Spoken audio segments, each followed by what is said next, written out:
Hello, my name is Hannah Lucas. I will be teaching a segment from a lesson plan for Western Governors University, Elementary Mathematics Methods and Interventions, D701. The lesson title is called Making Sense of Sense, and the grade and subject is second grade mathematics. This is a general education classroom with a mix of students ranging from average, gifted and talented, English language learners, and students with other exceptionalities. Students in this lesson will have prior knowledge they will be able to recognize that there is money, the difference in size and shape of coins, simple addition and subtraction rules. The standard for this lesson is 2M6. Find the value of a collection of pennies, nickels, dimes, quarters, and dollars. The objective for this lesson, students will correctly identify money and use manipulatives to show the value of money by scoring 9 out of 10 on an assessment showing mastery. The differentiation for this lesson, we will be using several high leverage practices to ensure that all of the students in the second grade classroom are getting everything that they need in order to learn the standard and content. So for our gifted and talented students, the students will be assigned additional word problems with addition and subtraction features, along with being grouped together during these small group sections of this lesson plan. Students with exceptionalities such as dyslexia, ADHD, etc., students will have access to additional visual aids, manipulatives, and graphic organizers that review the value of change and money, additional time to complete assessments depending on level of proficiency. Really just depends. We're going based on the kids here. We're not going based on any set standards other than that. So we're working with what we got. And then for our English language learners, we'll be offering auditory and visual aids such as apps and educational videos, and graphic organizers will be made available as well. Additional time to complete assessments depending on level of proficiency. Again, it is just up to the students. So that is how that's going to play out. Now we are going to get into the lesson. There are several segments of this lesson that we can't actually teach because it does involve the actual students in the classroom. But I'm going to go ahead and start off with making sense of sense. So I'm going to start off by reading through the vocabulary with the students and just kind of gauging their interest. So we're going to start there. All right. So some of our vocab for this lesson, we're looking at some of our different names of our coins today. And so we're going to start. Everybody should have their manipulatives at this point. So the students are going to have different sets of change so that they can follow along while I go through the actual presentation. So we're going to start. I'm going to hold up the penny. A penny is a coin worth 1 cent. And then we're going to move on to holding up the nickel. Every time I say the name of the change, assume that I'm going to be holding that up for the classroom. A nickel is a coin worth 5 cents. The students will also be following along in their graphic organizers at this time as well. A dime, a coin worth 10 cents. All right, a quarter, a coin worth 25 cents. Dollar, money equal to 100 cents.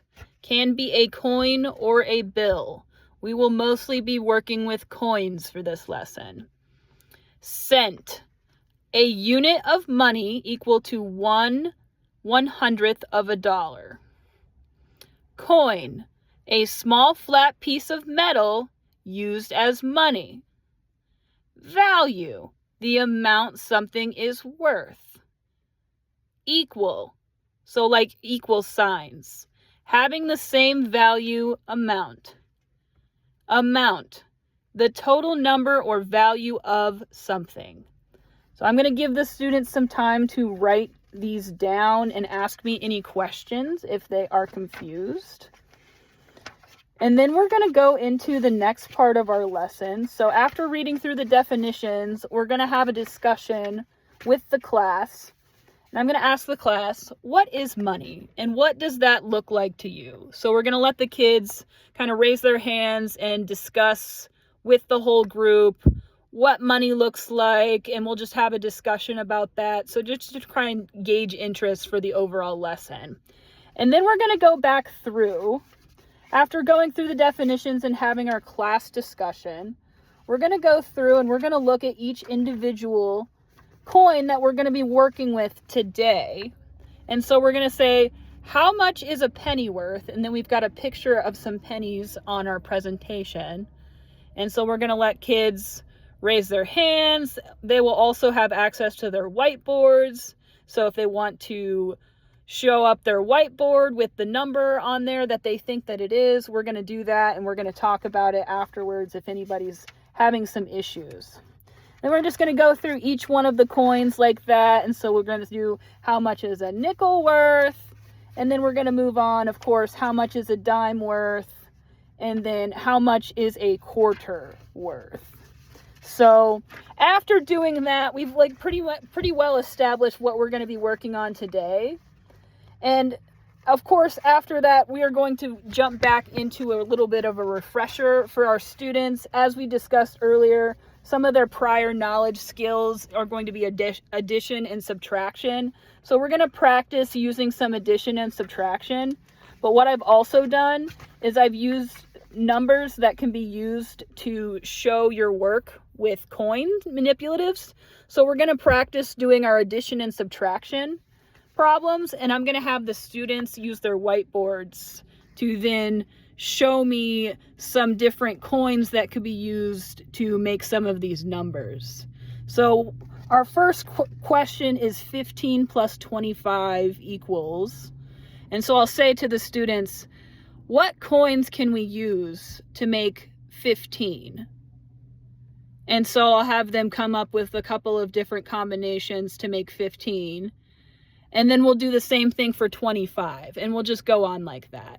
So we'll have the students with their whiteboards, and they can either show me the numbers for what that coin means. So if you wanted to do 5 for a nickel, you could do that, or 10 for a dime.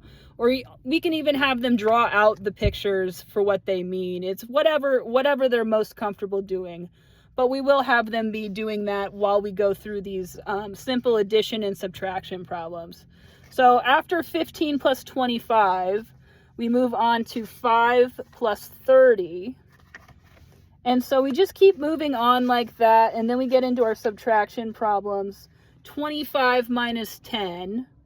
And after finding our answer, I'm going to have the students come up with coin variations and different ways to show their answer with their coin manipulatives or their whiteboards, whatever they feel more comfortable doing. And then for our last refresher question, we have 15 minus 5. And so the answer, if you wanted to do it like that, you could do a dime or 10, of course. And then after going through this addition and subtraction review with our practice with our coins, I'm going to break the students up into small groups. And of course, as we remember from our differentiated part of this segment, our gifted and talented students are going to be grouped together, and their flashcards and addition and subtraction practice is going to be a little bit more challenging, so that we can engage them a little bit better. And then of course our other small groups are just going to be based on random order, or if we have a certain number of English language learners, we'll put them all together, or if we have a certain number of students that are struggling with the content, we can put them all together. That way we can kind of target some better instruction for those specific groups. But either way, we're going to be splitting the groups up into small groups, and then